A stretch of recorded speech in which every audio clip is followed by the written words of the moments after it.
Hello and welcome to this week's Power Engineering International newscast. I'm Dermot Williams. In today's headlines, Areva nuclear component review uncovers irregularities, Brexit to prove setback for UK interconnection plans, Germany secures backup power to compensate for grid deficit, and Siemens power unit profits on the up. A review of Areva's nuclear components prompted by faults found in its new European pressurized reactor vessels has uncovered more irregularities. The French regulator ASN said possible problems were found with 50 Areva-made components installed in French nuclear reactors. The problems were uncovered after a review of manufacturing procedures at Areva's Creusot steel forging plant.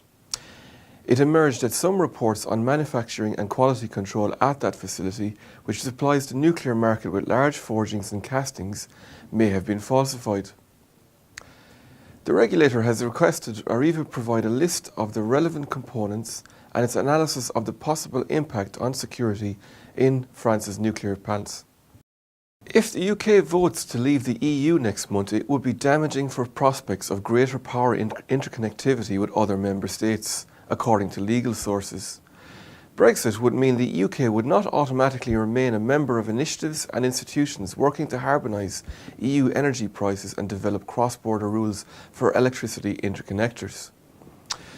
The Euractiv news agency quoted Silke Goldberg, a counsel focused on energy at law firm Herbert Smith Freehills, as saying one of the areas that would be immediately affected is actually interconnectors, both existing and planned projects. It is also uncertain whether interconnectors in the UK would qualify for funding from the European Investment Bank or the European Fund for Strategic Investments. Germany has secured sufficient backup power for the coming winter, alleviating fears caused by a failure to meet power transmission line targets. 5,400 megawatt of backup capacity is now on hand to cope with potential supply fluctuations and demand peaks, according to the energy regulator Bundesnetzagentur. The country had expected enough power transmission would now be in place to accommodate a growing proportion of wind in the system, but construction has not kept pace. Heavy production of wind power in areas where there is not enough transport capacity places stress on transmission grids and can require so-called grid dispatch, throttling production in some places while revving up some capacity in others. Reserve conventional power is in place in order to keep lines balanced. Also in Germany, Siemens beat expectations for second quarter profit, thanks in large part to the performance of its power units.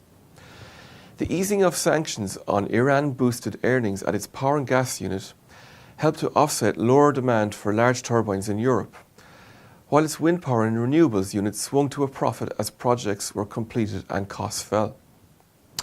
It means group industrial profit jumped 28% to €2.12 billion after new orders rose 7%, helped by a huge power plant order from Egypt and an offshore wind farm contract in Britain.